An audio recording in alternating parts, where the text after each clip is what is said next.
Hola, ¿cómo están?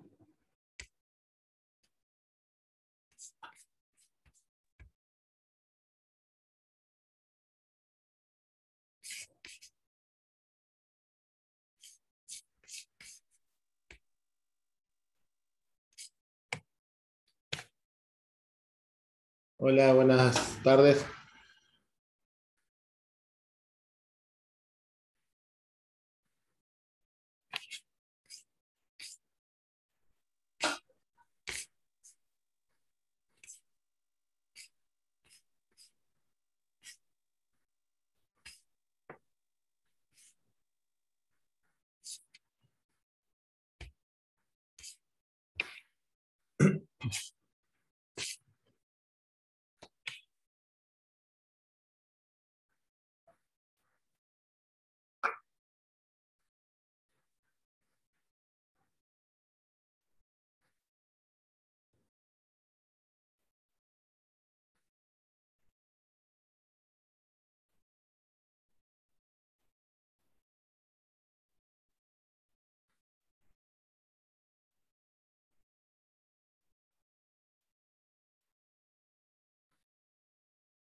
Hola, ¿me escuchan?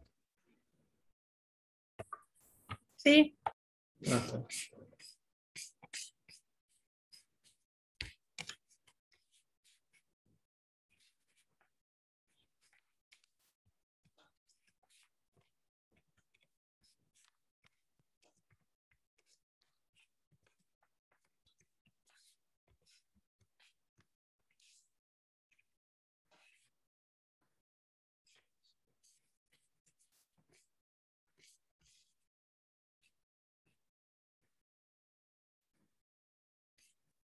¿Hicieron cómo están? ¿Pudieron hacer el trabajito?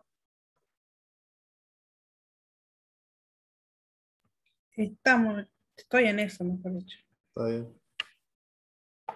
Vos, Débora, sí, vas a ir a las clases presenciales, ¿no? Sí, ¿O sí Y esta semana, bueno, sí, es feriado, no va a haber, ¿no? El viernes sí. soy, soy la única que va a ir.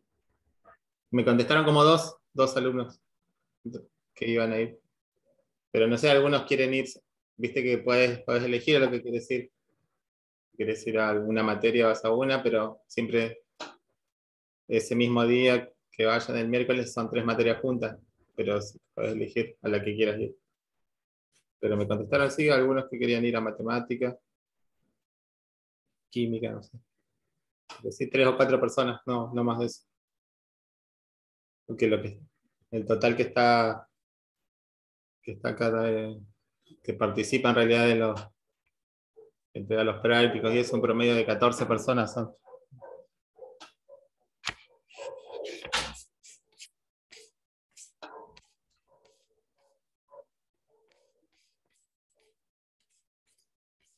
Bueno, vamos a comenzar. Eh, Vamos a ver un tema que le subí la clase anterior y voy a completar un poco ese tema que es el tema de eh, ambiente desértico. Espérenme un segundo que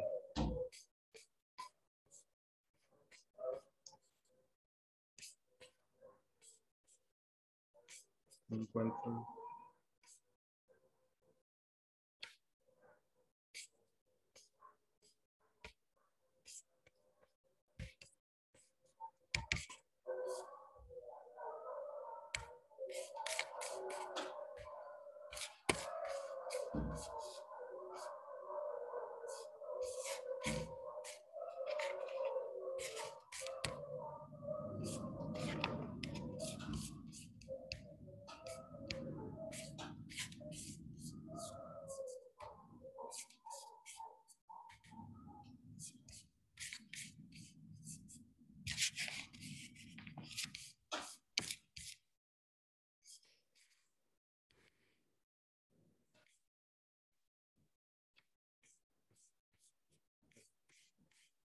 ¿Están viendo la presentación, chicos?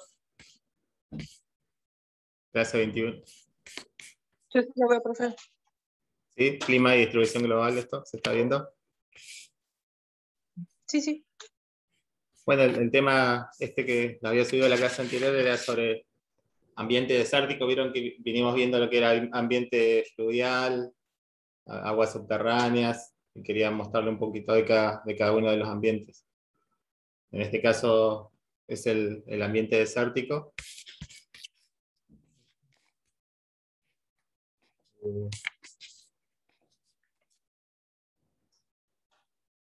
Aquí, que son ambientes que, bueno, que están distribuidos en todos los continentes, tenemos estas zonas desérticas. Y bueno, vamos a explicar un poco sobre cómo se distribuyen y las clasificaciones que tienen, y después lo que más relacionado a la geología, que serían los tipos de depósitos que generan y las dimensiones también, saber un poco cuáles son los depósitos y qué características principales tienen. Bueno, si pensamos en un desierto, lo que tenemos que pensar primero es el clima y cómo se distribuyen a lo largo de la Tierra, ¿no? Hay una relación entre el clima y geología, que se ve al examinar cómo se desarrolla un paisaje árido o desértico. Bueno, acá tenemos que dice que la palabra desierto significa desocupado, pero eso no es tan cierto porque las regiones secas o desérticas no son lugares que no hay nadie. En realidad tenemos vida, hay agua, tenemos plantas y animales también.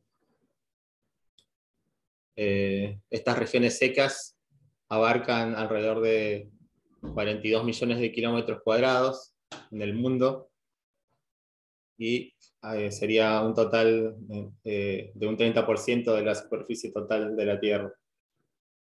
O sea, es el grupo climático más grande que cubre un área en la Tierra. Y en estas regiones lo que se reconocen los tipos climáticos: el desierto, que sería un clima árido, y la estepa, o también un semiárido.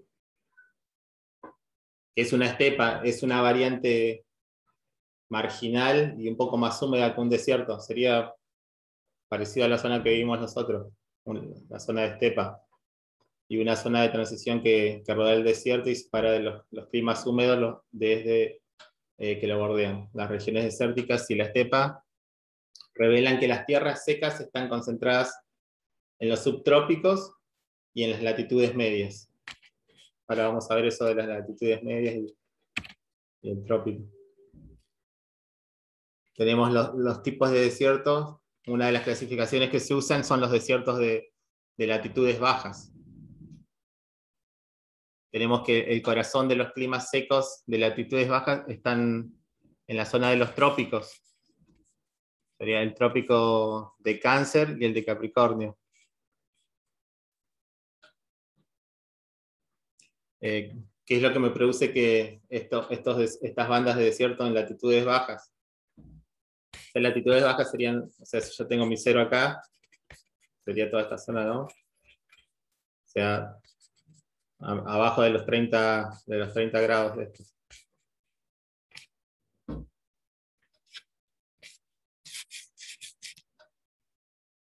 El aire, bueno, lo que me produce esto es que el aire que es calentado en el cinturón de depresión conocido como depresión ecuatorial, que sería acá el 0 grado, se eleva a grandes altitudes y luego se expande, como al elevarse se expande, y a medida que ese flujo de las capas superiores alcanzan los 20 o 30 grados, o sea, cuando se mueve hacia latitudes, va aumentando en su latitud, o sea, desde este ecuador hacia allá, lo que pasa es que empieza a descender hacia la superficie, y ese aire que se eleva por la atmósfera se expande y se va enfriando, y lo que produce nubes y precipitaciones. Por eso, por eso estas áreas que están bajo la influencia de la depresión ecuatorial están entre las zonas más lluviosas de la Tierra. O sea, el Ecuador es la zona más húmeda de todo. Cuando nos empezamos a alejar desde el Ecuador, entramos ya a una zona un poco o sea, vamos perdiendo humedad.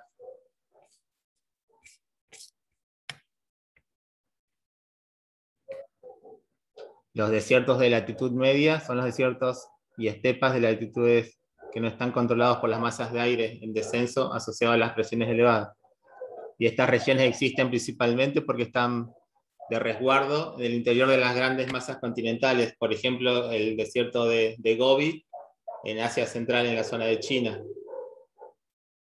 La presencia de montañas elevadas que se cruzan en el camino de los vientos que son generalmente húmedos, los predominantes, separan aún más estas zonas de las masas de aire del mar, que están cargadas de agua, humedad. Además, las montañas obligan al aire a perder mucha agua. Al este aire subir, elevarse subir la montaña y querer pasar del otro lado, pierde humedad.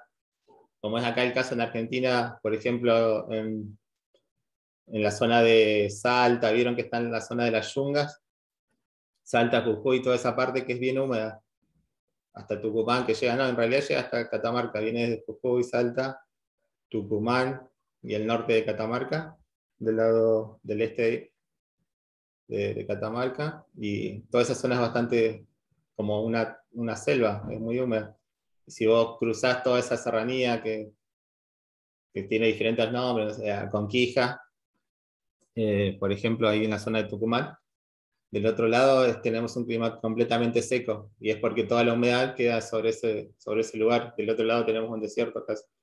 O sea, el valle, lo que le llaman los valles de Calchaquí, la parte de Tají del Valle, en Salta, Cafayate, toda esa zona hay muy poca distancia y pasás de una selva a un desierto. Y es porque todo el aire húmedo queda sobre el lado este, sería en este caso, o en la zona este, todo el lado de toda la parte de esas sierras en este caso de Tucumán a Conquija sería. Bueno, el mecanismo es sencillo. A medida que los vientos predominantes se encuentran con barreras de montañas, el aire se ve forzado a ascender, como les decía. Cuando el aire se eleva, se expande y se enfría. Ese proceso produce nubes de precipitación. Y las laderas de las montañas que están expuestas al viento tienen a menudo abundantes precipitaciones. Por el contrario, las laderas de las montañas que no están expuestas a este viento húmedo, o sea, del otro lado, que sería sotavento, suelen ser mucho más secas. Esta situación existe porque el aire que alcanza la ladera de sotavento perdió mucha humedad, como les decía. O sea, del otro lado, para nosotros sería, si tenemos una sierra, sería del lado oeste de la sierra. Si el aire desciende, se comprime, se calienta, con lo cual la formación de las nubes es menos probable. Esta era la explicación de esto, de lo que le estaba hablando recién.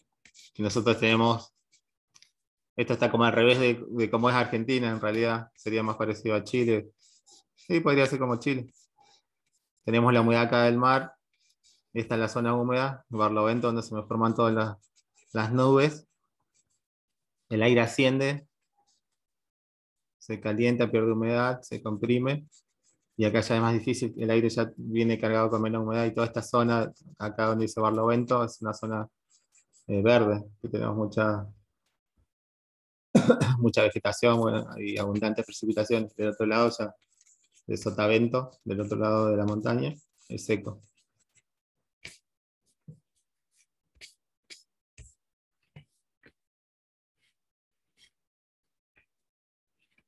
En los procesos geológicos asociados tenemos montañas que son angulosas, escarpadas paredes de cañones y las superficies de gravas, arenas del desierto contrastan muy notable con las formas de montañas redondeadas y pendientes que son más suaves, o sea que tienen más curvas y no son tan angulosas, de los lugares más húmedos.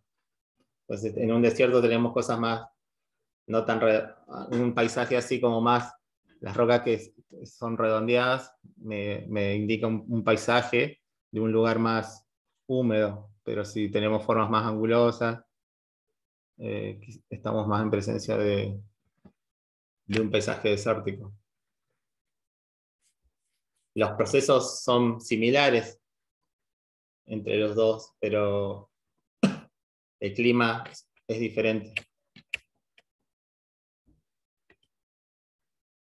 Uno de los procesos que afectan estos climas que podemos ver en un desierto es la meteorización.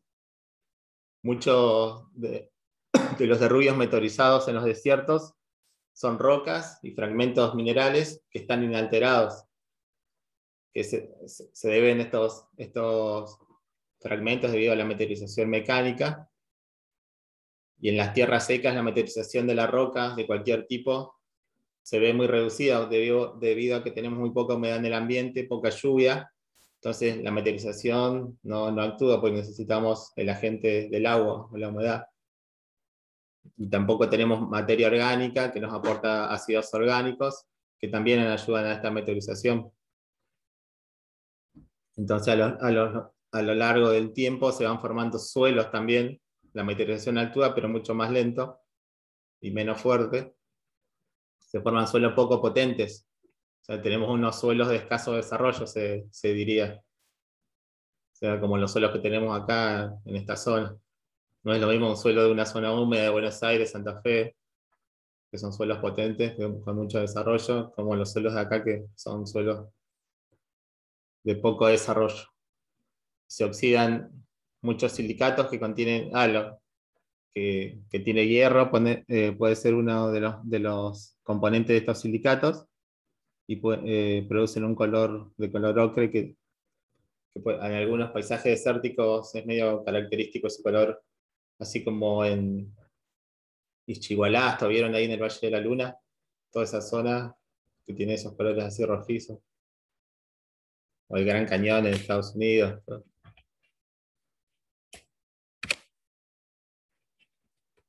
Bueno, vamos a hablar un poco sobre cómo actúa el agua, qué papel tiene. Los desiertos tienen corrientes de aguas efímeras, de vida corta, que solo transportan agua en respuesta a episodios de precipitaciones específicos o crecidas, como se conoce, que generalmente son en verano. Y estas corrientes efímeras solamente fluyen unos pocos días o algunas horas al año. El resto del año están secas estos ríos o arroyos. Dado que la mayor parte del material de la superficie del desierto no está fijo por la vegetación, la fuerza erosiva que se ejerce durante una precipitación es impresionante. Entonces, el principal agente erosivo en un desierto es el agua, aunque por ahí quizás muchos piensen que sea el viento, pero no, porque el viento tiene muy poca energía, o sea, más que nada transporta material, pero tiene poca capacidad de erosión comparado con el agua. El agua sí, en esos pocos episodios que llueve, que suele llover en el año, ejercen mucha erosión. Vieron que en esos lugares áridos siempre se hacen muchas cárcavas muy profundas. Cuando llueve mucho se destruyen todos los caminos, y bueno, eso es debido a la fuerza del agua, la erosión. Una característica básica de las corrientes de agua es que en el desierto son pequeñas y mueren antes de llegar al mar. También se puede destacar que las corrientes, aunque son esporádicas, realizan la mayor parte del trabajo erosivo en los desiertos, como les decía, y la erosión eólica es más significativa en áreas secas que en otro lugar. La mayoría de las formas del desierto son esculpidas por las corrientes del agua. Entonces, si tenemos en cuenta entre erosión eólica y de agua, nos quedamos con que el agua es el mayor agente erosivo de los desiertos. Bueno, hablamos un poco del viento. La velocidad del viento aumenta con la altura por encima de la superficie. Entonces, si nosotros a nivel de superficie casi no tenemos muy poca velocidad de viento. Tenemos que ir más arriba para tener más velocidad. También, al igual que una corriente, el viento transporta partículas finas en suspensión, como ya habíamos visto, que el viento lleva las partículas finas en suspensión, mientras que las más pesadas van en el suelo, como carga de fondo, van rodando y van chocando unas entre otras. En primer lugar, la menor densidad del viento en comparación con la del agua hace menos capaz de elevar y transportar materiales gruesos. Entonces, como no puedo llevar mucho material grueso y por lo tanto no tengo energía para realizar erosión. Dado que el viento no está confinado en los cauces, se puede extender el sedimento a lo largo de grandes áreas, así como hacia arriba y como hacia la atmósfera. Pero siempre estamos hablando de material fino.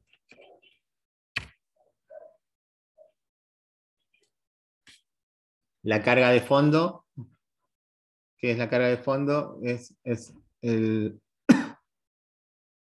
material que transporta el viento, que consiste en granos de arena. La arena es movida por el viento, se mueve saltando y rebotando a lo largo de la superficie. Este proceso se llama saltación, bueno, que deriva del término saltar. El movimiento de los granos de arena empieza cuando el viento alcanza una velocidad suficiente para superar la inercia de las partículas en reposo. Cuando un grano de arena en movimiento golpea a otro grano, los dos pueden saltar en el aire. Una vez en el aire, los granos son transportados hacia adelante por el viento hasta que la gravedad los deposita de vuelta sobre la superficie. Cuando la arena golpea a la superficie o rebota con otro grano, desaloja los otros granos. Es como si fuese el pool, que le pega a uno, salta al otro, y así, un comportamiento similar a ese. De esta manera se establece una reacción en cadena que llena el aire cercano a la superficie de granos de arena en saltación en un tiempo muy corto. Y eso crea como una tormenta de arena. Entre el 20 y el 25% de los granos son transportados en una tormenta de arena, se mueve de esta forma, como carga de fondos. Y la carga de suspensión, ahí ya no sería el tamaño de arena como era la carga de fondo, sino son las partículas más finas. Sería como un tamaño de arcilla, de polvo, pueden ser elevadas hacia la atmósfera por el viento. Aunque el limo y la arcilla pueden ser transportadas en suspensión, el limo es el principal. Acuérdense, el limo es más grueso que la arcilla. La arcilla sería más fina, el limo estaría antes en tamaño de grano. El limo constituye normalmente la mayor parte de esta carga de suspensión. Cuando nosotros vemos esas nubes por ahí que muestran, no sé, en Comodoro, que se ven más que acá, no se ve nada, generalmente es limo en suspensión. Porque el reducido grado de meteorización química en los desiertos proporciona solo pequeñas cantidades de arcilla, por eso no tenemos arcilla, porque necesitamos que haya meteorización, y como no tenemos humedad, tenemos poca meteorización y no tenemos mucha arcilla. Las partículas finas son fácilmente transportadas por el viento, pero no son fácilmente recogidas para empezar su transporte. La razón por la que el viento es prácticamente cero dentro de una capa fina muy situada en el suelo, porque no tenemos velocidad, y al ser láminas, las partículas finas, el viento no las puede poner en movimiento. Es por la geometría que tiene.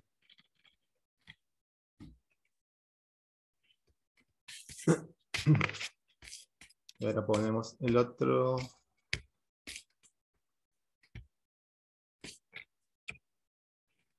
La erosión eólica, ahora hablamos un poco de la erosión eólica. Para que el viento sea una fuerza erosiva eficaz, la sequedad y la escasez de vegetación son requisitos importantes, porque si no, si tendría eso, en la abundancia de eso, vegetación y tendría humedad, no podría erosionar con viento. Cuando existen dichas circunstancias, el viento puede levantar, transportar y depositar grandes cantidades de sedimentos finos. Uno de los procesos, de los procesos sí, de erosión eólica que genera, una de las formas sería, es la deflación. La deflación es una forma mediante la cual el viento produce erosión y el levantamiento y removilización del material suelto. La deflación es difícil de observar porque toda la superficie está siendo reducida al mismo tiempo, pero puede ser significativa. El resultado más destacable de la deflación en algunos lugares es la aparición de estas depresiones, como se denominan depresión de deflación. Toda la arena se movió al mismo tiempo y me generó esta depresión. Oscilan entre pequeños agujeros que son menores, las dimensiones menores a 1 metro de profundidad y 3 de ancho, a otras depresiones que pueden tener hasta 50 metros de profundidad y varios kilómetros de diámetro. El factor que controla la profundidad de esta depresión es el nivel freático de las cuencas, o sea, el agua subterránea. Cuando las depresiones de deflación descienden hasta el nivel freático, ahí ya se topan con lo que es la tierra húmeda y la vegetación que me impiden que continúe esta erosión, porque se acuerdan que recién dijimos que lo que necesitamos es no tener vegetación para erosionar y tener un ambiente seco.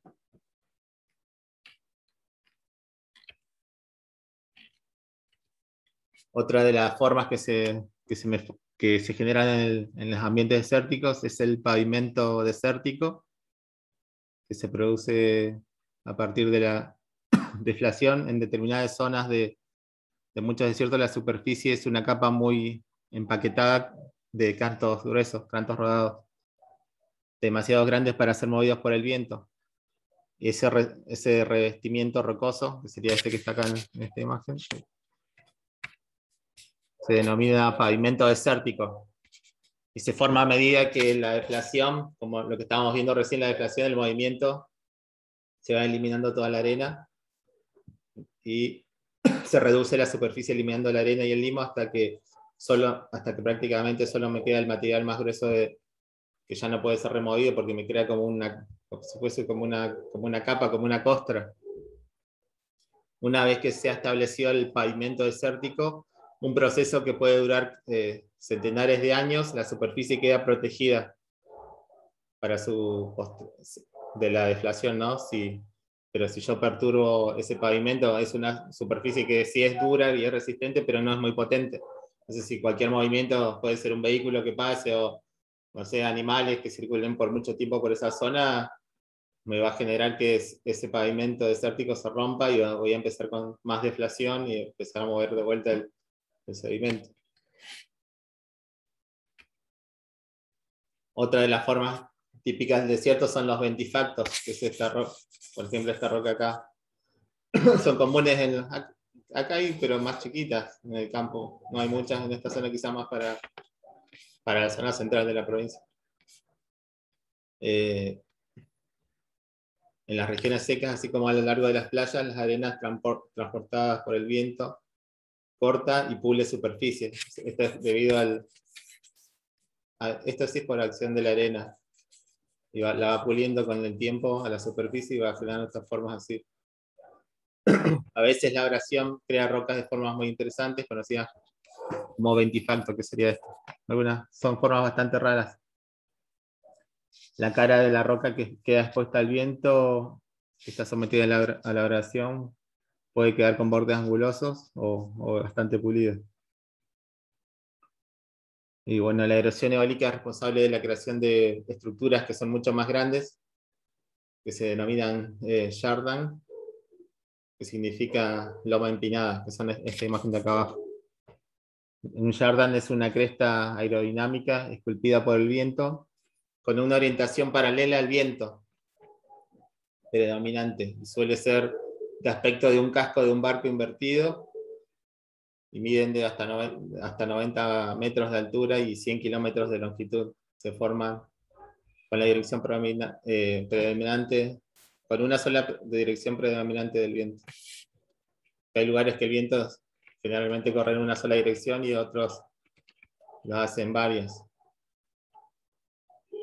Bueno, ahora vamos a hablar sobre los depósitos eólicos. Las acumulaciones de los sedimentos transportados por el viento son particularmente notables en las regiones secas de todo el mundo y a lo largo de muchas costas arenosas. Hay dos tipos de depósitos. Tenemos las dunas y el loess. Las dunas están generalmente compuestas por arena y el loess era por limo. ¿Se acuerdan que habíamos dicho que la carga de fondo, la carga en suspensión, perdón, estaba compuesta por limo? El loess es un sedimento, un depósito que está formado por limo. Bueno, vamos a hablar primero de los depósitos de arena, de las dunas. La arena se empieza a acumular. ¿En qué lugares se acumula la arena o cómo se empieza a acumular? Debido a que tiene un lugar, una obstrucción, un punto, un árbol, o lo que sea, algo que no deja que siga su camino. Entonces eso hace que el sedimento choque ahí y se empiece a acumular. Los vientos depositan normalmente la arena en montículos o crestas denominados dunas, las famosas dunas. Si hay suficiente abastecimiento de arena, el viento sopla de manera uniforme durante mucho tiempo y bastante largo. Este montículo de arena crece y se transforma en una duna.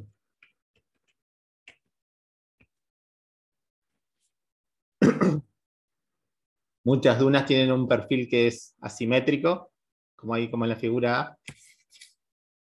Este perfil sería una menor pendiente y una mayor pendiente. Con la pendiente de sotavento, que es la más empinada, o sea, sería esta pendiente de acá, sotavento, la más empinada, y barlovento sería la más suave. La arena asciende por la pendiente más suave, como dice esta flecha, en la ladera de barlovento, va por saltación, por los mecanismos que transportaban la arena, ¿no? Que habíamos visto. Justo detrás de la cresta de la duna, o sea, la cresta sería la parte más alta de la duna, donde la velocidad del viento es menor, se empieza a acumular la arena, de este lado empieza a acumular la arena. La pendiente de sotavento de la duna se denomina cara de deslizamiento. O sea, la pendiente de mayor, el lado de mayor pendiente es la cara de deslizamiento de la duna. Y esa mantiene un ángulo de unos 34 grados y el ángulo de reposo para la arena seca, que más o menos es el ángulo de reposo de la arena seca. Si aumenta ese ángulo se va a deslizar. A medida que la arena se deposita en la cara de deslizamiento, se forman estratos inclinados, como ven acá en la figura, en esta figura, estos estratos, bueno, están inclinados. Se van formando esos estratos. O sea, la duna va avanzando, ¿no? No es que está quieta. Las dunas crecen para este lado, van avanzando, se va moviendo. Y va formando estos estratos así con esta forma. Están inclinados en la dirección que sopla el viento, entonces esa inclinación que tienen esos estratos, si nosotros vemos una roca de ambiente eólico, nos estaría indicando la dirección del viento para ese tiempo. Cuando las dunas son finalmente enterradas, o sea, cuando la duna se termina enterrada por otra duna, por otras capas de cemento, por lo que sea, y ya no está más activa, no migra más, una duna que no está activa significa que ya no migra más. O sea, está enterrada, está tapada y se puede formar una roca. Se destruye la forma de la duna, o sea, la forma que tenía en superficie, pero queda preservado este registro de los estratos cruzados. Entonces cuando me queda esta forma como se ve acá en el punto C, que se denomina estratificación cruzada.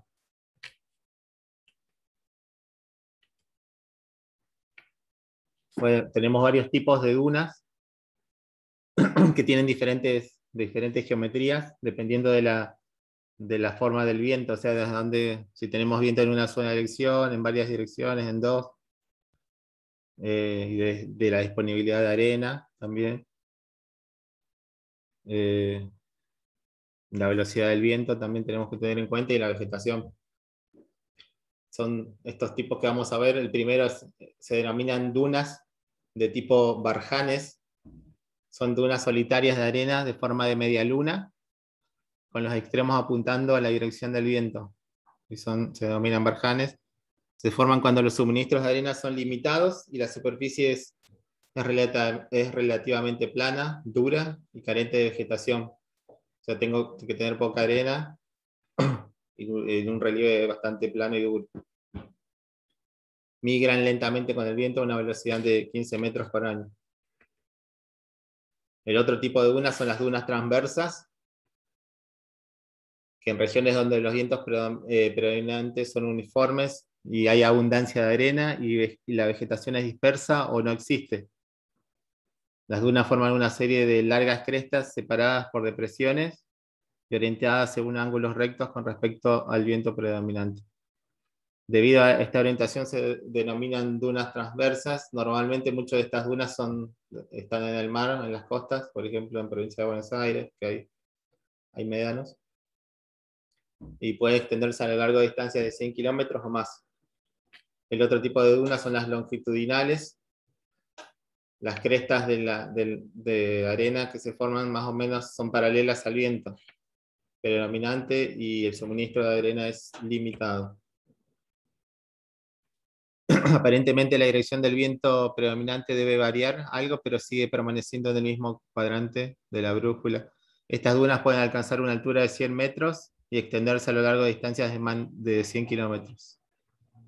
El otro tipo de duna es la parabólica, que es parecida a la barjanoide, pero se diferencia que, a diferencia de las otras dunas, se han descrito hasta ahora, las parabólicas se forman donde la vegetación cubre parcialmente la tierra, o sea, tenemos más vegetación.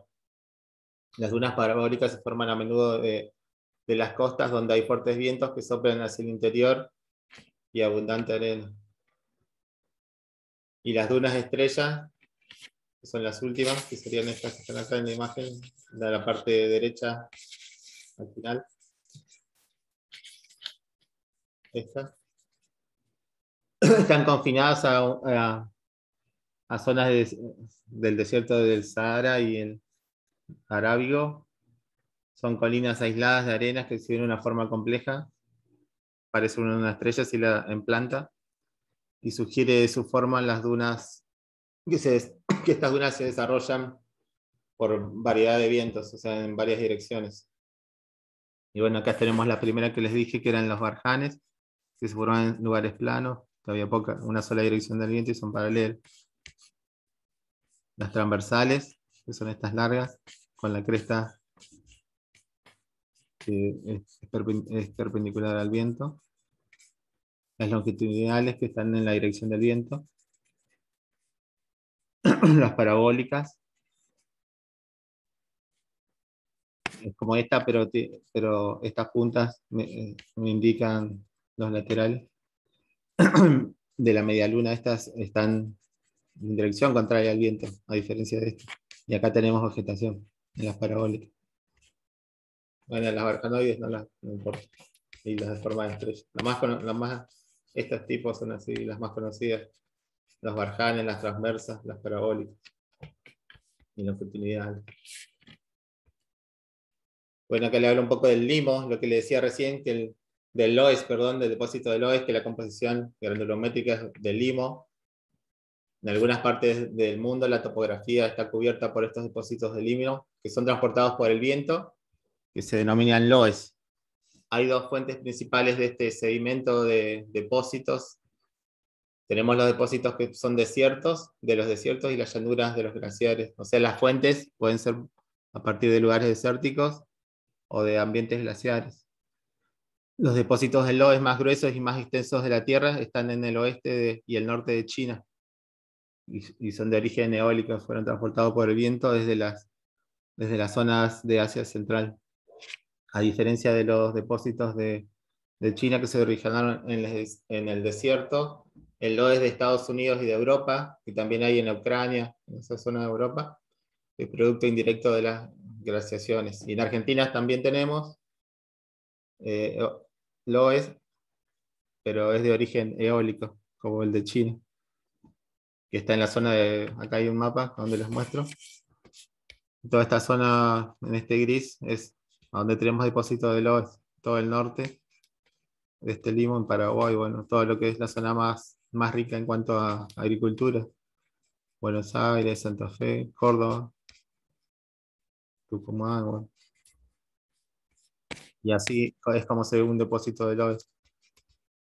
Son paredones así rectos que no parecen que tienen muy poca estratificación. Este es de China, que está acá arriba, y esto es acá en Argentina. No me acuerdo en qué lugar. Pero así hay mucho en la provincia. Puede ser en la provincia de Buenos Aires. Se ven así.